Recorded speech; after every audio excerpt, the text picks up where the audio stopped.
welcome to SunSport HQ for this transfer window roundup. Alongside me is the Scottish Sun's sports content editor, David Friel. We're going to give you the chance to rate your own team's transfer window, the ins and outs. Leave your thoughts in the comments, we'll get round every club. First, David, Celtic made the big high-profile signing on deadline day, but we'll go to Rangers, who actually announced a signing first, even if he's not coming in the summer. That was Lyle Cameron. There was also quite a few bits of moving parts throughout the day. Head on to the SunSport website, or in today's paper. Andy Devlin's got a good roundup of the action at Rangers on deadline day.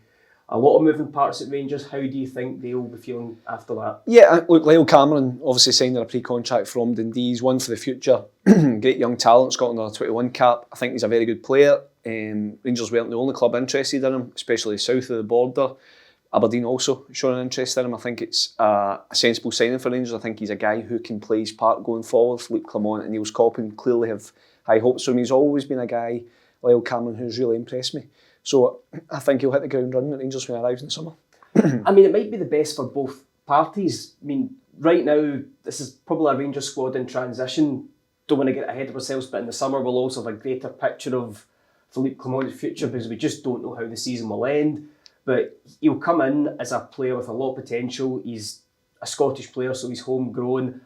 And it's probably easier for him to get into this Rangers midfield than maybe Luke McCowan's found at Celtic. But in the next 6 months, he's going to play more at Dundee, isn't he? Yeah, of course. Listen, he's still going through his development phase as a footballer, but I think it was becoming clear that he wasn't going to sign a new contract for Dundee. I think he's probably done his bit for Dundee. You know, a guy that helped him up into the Premiership. He's done very well since coming up. As I said, I think he's ready for the next step. I think Rangers seems a sensible move for him. It's a sensible move for Rangers. And to me, he ticks every box. As you say, he's homegrown. He's got loads of potential in front of him. He's also, you know, Connor Barnes been signed, who's a bit more of a holding midfielder. Lyle Cameron can get forward. He can get goals. Really creative player.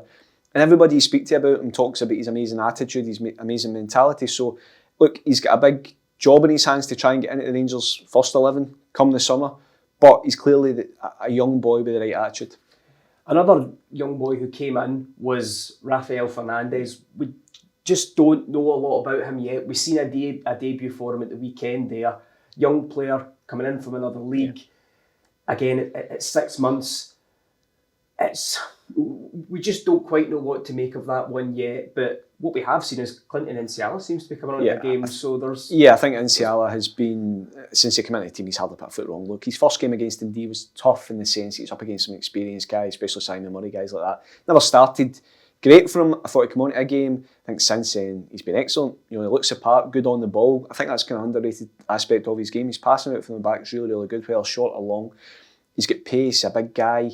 You know, I think he's one who, for me, Rangers should just keep him in the team. Look, there will be times where he's maybe getting overplayed and that's where you maybe look to put a Balogun back in or something like that. But for me, Rangers should stick with him. I would actually say that John Souttar and Nsiala would be Rangers' strongest partnership as things stand. I know Robin Propper's come in.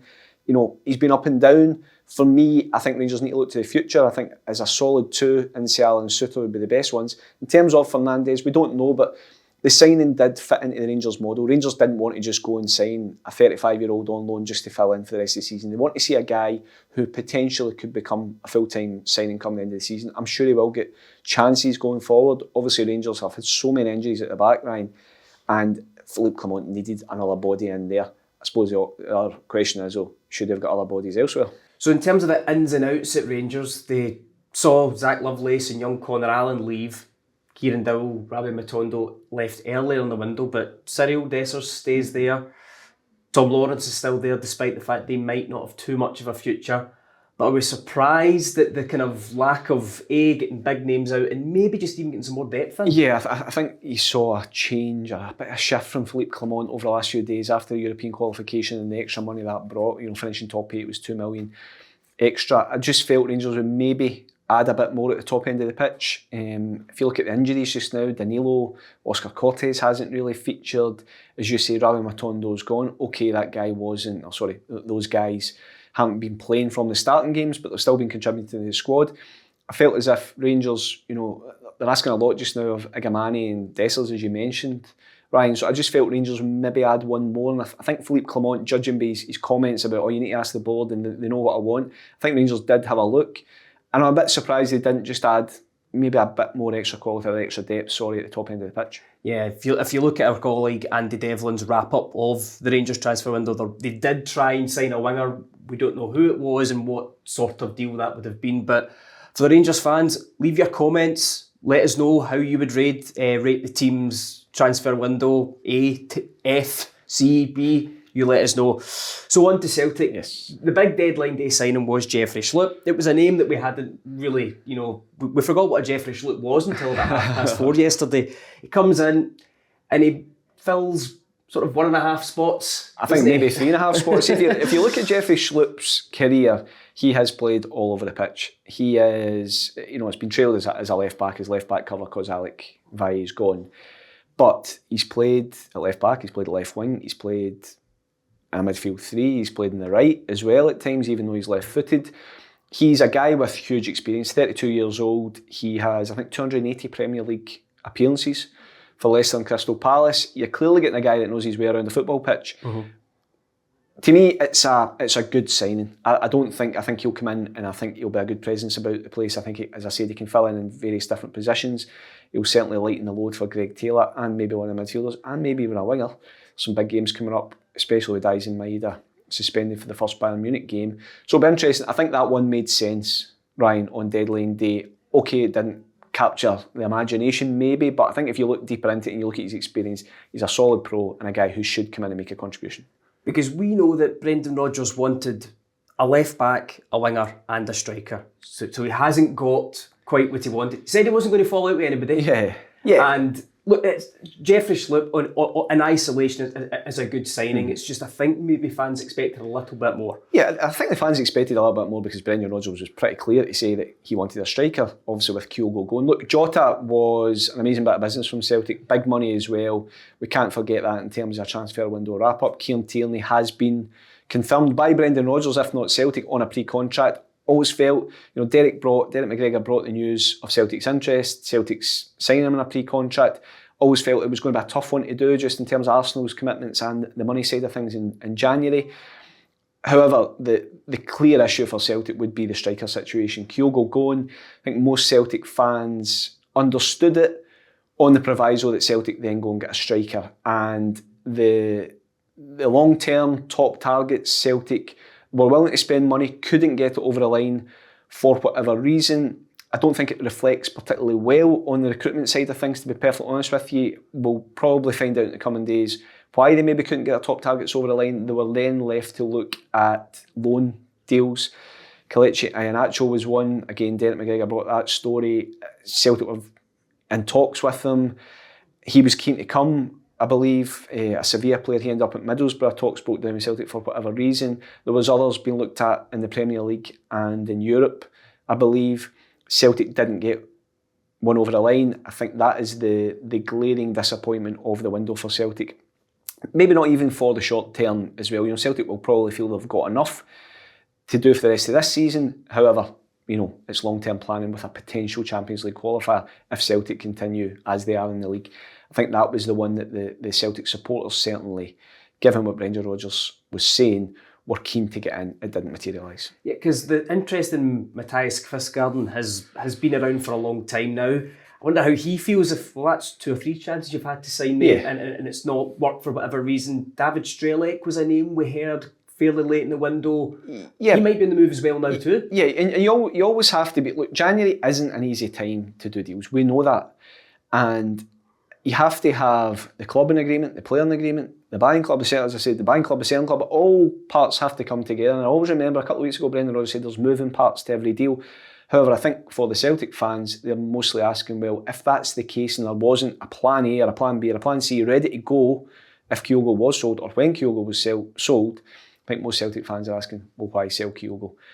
It was a good deal for Celtic. He wanted out, but that almost kind of adds to the confusion as to why Celtic haven't got a striker, because Kyogo told Celtic months ago they wanted out, but they haven't got a striker and they need to move on with potentially or probably Adam Ida and Daizen Maeda sharing the bulk of the workload in number 9. And speaking of the future elsewhere then, there was a late approach for Lennon Miller He's staying at Motherwell for the rest of the season. We don't know how much longer. He's clearly a talented boy, and he's got a big future ahead of him. Yeah, he is. And look, Celtic have been interested in him. Brendan Rodgers has made no sort of, he's not hidden the fact he really rates him. He's 18, he's Scottish, he has got a huge future. Brian Caldwell, the Motherwell chief executive, was speaking about how he's ranked as one of the top 7 midfielders in the world for his age or Europe. He's going to the top.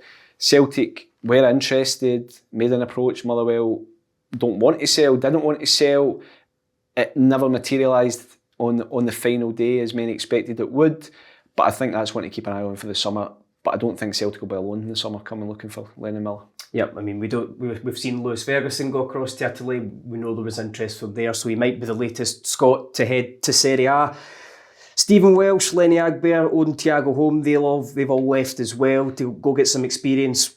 Bernabei was some decent money for Celtic too, for a player that hadn't kicked a ball. So the Celtic fans, it's a tough one because you've got one hero back and another hero coming in the summer in Kieran Tierney. But with Jota coming in, Kyogo going out, how do you rate the team's transfer window? Let us know in the comments. We'll go on to Aberdeen. Such a great start. Chris Boyd said in Goal Ballistic yesterday, he says, I didn't say I told you so, but it was always going to be tough. Yeah. I mean, at the start of the window, you go, Aberdeen need to stop leaking goals here. They bring in some defenders, but the last 5 games, no goals in the last 5 league games. They might have solved it. We've not seen much of Ode Daba, but he's got a good record at international level. But on the face of it, have Aberdeen done enough? I'm not sure they have, to be perfectly honest with you. Look, they've signed a lot of players. Jimmy Tilleen certainly can't say he's not been backed. I just feel up front, I was covering their game on Saturday against Hibs. I felt they were really blunt in attack. You know, if you look at Jimmy Tilleen, he's tried, you know, Papagai, Esther Sokler, Peter Ambrose, Kevin Nisbet. You know, there have been so many different strikers. And also look at the supply line behind him. I don't think Jeppe Ockels or Keskinen have really delivered, you know, and I think Aberdeen are still trying to find that formula. They've lost Duke as well, which, you know, Duke was a guy a couple of years ago that I felt had a really good move in him. Everything happened with him effectively going on strike last summer. Mm-hmm. I don't think that ever really, you know, I don't think he ever really got over that. You know, there was wee flashes. I think Aberdeen are in a real state of flux right now. I think they need to find a settled team. I think they need to hope that they can find a goal scorer to replace Boyami Offs's goal, which was never going to be easy. But right now, look, they would take a goal, never mind a win. Right now, as you say, Ryan, and he just has to hope that the signings hit the ground running. I mean, having had very little knowledge of Ode Daba until the last 48 hours, he's got one similarity with Bojan Majovski in that he's left-footed, but he looks to be a little bit more of a direct player, so we don't quite know if he's going to end up being sold to a La Liga team and have such an impact at Pittodrie, but it certainly looks as though he is the best option yet. I'd be surprised if he hasn't given at least a taste of the action at the Scottish Cup. Yeah, he has to be, and he has to be. You know, as I said, Aberdeen are searching for that formula. They're just searching for something to make it click. Against Hibs, I didn't think it was the worst performance in the world. As I said, I just felt they looked blunt. They looked a bit disjointed, especially in attack. But I would also say it can be hard for the central striker if you're not getting the right delivery and the right service. And I think the guys behind him, you know, Leighton Clarkson's been playing okay, you know, he's shown up well in flashes as number 10, but I think the two wide guys need to do more going forward. Talking about strikers in need of goals, we'll move on to Hearts and Hibs. So with Hearts, Lawrence Shankland, he's got a new buddy, Elton Kabangu, who came in and he's made a decent start to life at one of the best signings of the window for me. He came with a good pedigree from Belgian football before that, in Dutch football. He, as I said, talk about Aberdeen players hitting the ground running. He has hit the ground running. I think he's been excellent. He's a handful. He's quick. You know, good technique. I think Hearts have done some really good business in this window.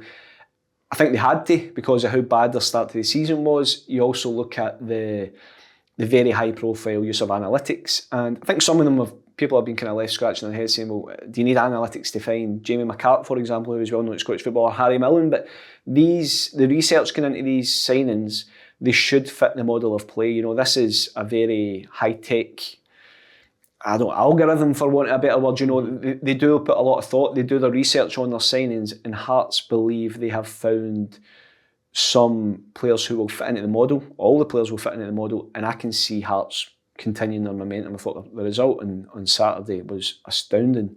And Neil Critchley's starting to really make his mark there now, and I think Cabangu has been the pick of the bunch. Yeah, I mean, Harry Milne probably one of Partick Thistle's best players this season as well. We don't have time to go into every club in the Championship, but that's certainly a blow to Partick Thistle's promotion chances. Going over to the other side of Edinburgh, not a lot of activity at Hibs. So David Gray, if you haven't watched the one-on-one with Derek McGregor, by the way, make that your next watch after this. David Gray, his feet are well under the desk now at Easter Road. He knows the club inside out. He's certainly saying that he's happy with what he's got. Yeah, I think Hibs have got a pretty big squad. They did manage to get a few out. I mean, Hibs' squad, I think that was just is the nature of changing managers every 6 months, 6 to 9 months. It's a group of players come in, another group of players come in, and I think Hibs have been trying to trim the squad. I say there was at the Hibs Aberdeen game on Saturday, and they started the game with Dwight Gale and Martin Boyle up front. Now, Eli Ewan wasn't even in the squad. You had Kieran Bowie on the bench, you had Junior Hoylett on the bench, you had Kuharevich on the bench. That is great strength and depth at that end of the pitch. I think Hibs have completely settled. I think the Cadden brothers have been outstanding on the wings. And I don't think Hibs, I dare say every manager wants more, but I look at Hibs' squad and I think, you know what, I think it's okay. I think it sees them through at the end of the season, then they can take stock from there. So Hibs Hearts fans, let us know in the comments what you think of your respective teams' transfer windows. We'll head to Dundee. We'll go to Dundee United first. A fairly decent window. Have they done enough to stay, keep a grip on third? Alan Campbell coming back up to Scottish football. Alan Campbell is a terrific signing. He is. Yeah, it was Dundee United again. They're backing the manager. Jim Goodwin's done an amazing job there. Brilliant job, and I'm really, really pleased for him after what happened at Aberdeen, because it was a really tough time for him. He's done an incredible job. Can they stay in third? I've got my doubts, but purely because of other clubs on the up. I'm talking about Hearts here. Mm-hmm. I think it will be hard for them to stay in third, but I think they're giving themselves as good a chance as they possibly can. I really liked Rory Payton at Queen's Park. Obviously didn't work for him down south. I think he's a sensible signing for them. Alan Campbell, a real standout, actually felt, he would have been one that your Hearts and Hibs would have been looking at. So I think for Dundee United to get him is a real feather in their cap. And we'll see going forward. Look, I think they've had a good window. And will it be enough to get them third? I'm not so sure, Ryan, but we'll see. Yeah, and they've held on to kind of the main players, certainly. A couple of boys going out on loan, young lad Alan Domoratsky going down to Norwich, but I think the only thing you could say with Alan Campbell is he's maybe not played a lot of football, but he'll come back up here. The type of player that he is, he'll be itching to make an impact. I remember when he was at Motherwell, and speaking to guys at Motherwell, they said that he had the best attitude of any player they'd ever seen, and that included guys at Motherwell that they'd sold on for a lot of money. He is someone who has worked as hard as he possibly can to make the maximum use of his talent, and I think he's going to come up here hungry with a point to prove. I think it's a very good signing for United. Tony Docherty at Dundee, he's made use of the Burnley link up again with Adewumi extending his loan. It's probably the pick of the bunch over at Dens. He's been outstanding. He has been outstanding. Eye-catching goals against Celtic and Rangers, but I just think his overall play, holds on to the ball really well, he carries it well, he's got a final product. He has, to me, as you say, just extending that, getting to the end of the season, I think that's a real boost for Dundee. Look, they had a really tough day against Hearts at the weekend. Again, they have a big squad. They've had a lot of injuries though. But, again, as I said, that's keeping a hold of him for the rest of the season, because I'm sure there'll been a lot of interest in him. It's huge for them. So Kilmarnock and Motherwell. Kilmarnock obviously certainly didn't expect to be where they were, where they are right now in terms of the league table. Motherwell, no manager, but it was lots of loans for both of these clubs. Calvin Ramsey quite early on in the window, and then Tom Wilson-Brown. Both of them from Premier League clubs. Defensive reinforcements. Do we think Derek McInnes, are we putting a lot in Derek McInnes' managerial abilities here? Yeah, but he's not been given a lot of players. Yeah, but he's a very good manager, and huge win for them at the weekend as well. Mm-hmm. It's funny when you speak to Derek McInnes over the last few weeks, especially he's got a few injuries in attack. I've asked him about a striker, and he says, every January I look for a striker and it's hard to get them. So he'll probably sympathise with Celtic right now. But yeah, look, I probably expected them to get another one in, but Derek McInnes maybe looked and said if there's nobody better than what he's got, and I think Kyle Vassell, hopefully for Kilmarnock, will be back pretty soon, then he's just going to go with what he's got. Motherwell seem to have a first team squad of about 34, but I think 24 of them are injured right now. They've had horrendous injury problems, and they're looking for a manager right now, but they've continued to to sign, Will Dixon from Man City, Luke Plange from Crystal Palace, signed another keeper because the keeper they brought in to replace the injured keeper got injured again. Try and keep up with Motherwell's injury record's pretty hard. Yeah, look, I think Motherwell just had to get bodies in, but when they're all fit, don't know whether they're all going to get changed. Exactly, it's going to be a tight squeeze at Fir Park, and yet no outs the whole month. The only out was Stuart Kettlewell. I mean, we've not even really had a chance to talk about the next Motherwell manager. We've had names thrown up everywhere. I mean, are we any closer to knowing? No, we're not, but I just hope the next Motherwell manager doesn't come in and ask for 2 signings immediately because they've run out of space. Yeah, look, it is, I think Motherwell were wanting to get the Celtic game out of the way. Stevie Friel, more than a safe pair of hands, a guy who's been about Scottish football, really good coach, well-liked guy around the game. He would, he's the most capable caretaker manager you've ever seen in your life. He's a guy who's very switched on. The players really respect as well. Motherwell don't have a game this weekend because they're out the Scottish Cup, which is obviously a blow for them as a club, but it probably gives the Motherwell board the chance to really look at who the next manager should be, start speaking to people, and I would imagine by the time they return to Premiership action, they'll have a manager. So moving on, and again, Motherwell Kilmarnock fans, let us know your grade for your team. Sticking with now going towards the bottom of the division, Ross County, St Johnstone, probably the 2 teams that were earmarked as relegation candidates at the start of the season. They're down near there right now. Ross County have had a busy window. I mean, looking at here, Jordan Amisa coming in, the goalkeeper Noah Kenny coming up from Hibs, Zach Ashworth. They've been busy. St Johnstone made quite a few splashes yesterday with Duke McKenna coming up on loan. Where are we seeing who? It's hard because we've not seen half of these players as well. It is hard, but I think St Johnstone have the momentum. Simo Valakari is. I mean, you mentioned the David Gray one-on-one with Eric McGregor. Watch the Simo Valakari one as well because he's some character. Really infectious person, a great football person, and he has come in with a plan. Adam Webb, St Johnstone owner, great to see him back to health, has backed him. And look, they're starting to win games. Beat Motherwell twice, then they win at St Mirren. What a win that was. They're starting to believe they can get out of trouble, basically. And look, I think for St Johnstone, they just had to improve the squad, get players in to maybe fit the system better that Simo Valakari wanted. They've lost players like Jack Sanders, but I just think there's a real togetherness there now. I think Victor Griffith, the Panamanian midfielder they brought in, I think he's excellent. I think he gives them real energy and a threat in the middle of the park as well. And look, they've got a threat up top. They always have this season. So look, I think Ross County is a wait and see. They're bringing guys up as you say, Ryan. We've not had a chance to look at. I just feel St Johnstone have got a bit of momentum, and if they continue that, then who knows? Yeah, we might see Simo Valakari in the pub getting hoisted up more often. And you spoke about St Mirren there. Good win for St Johnstone. St Mirren, we can circle back to Celtic here because Declan John comes up, Zach Hemmings here. We've got Ryan Alabiosu signed from Belgium. We don't know too much about him. But there was a late swoop for Johnny Kenny, and Celtic said no. Yeah, and they weren't alone in looking at Johnny Kenny. Shamrock Rovers, who spent the first half of the season, the entire Irish league season last year, were keen to bring him back. I think there was other clubs in Europe, other clubs in England and in Scotland looking at Johnny Kenny.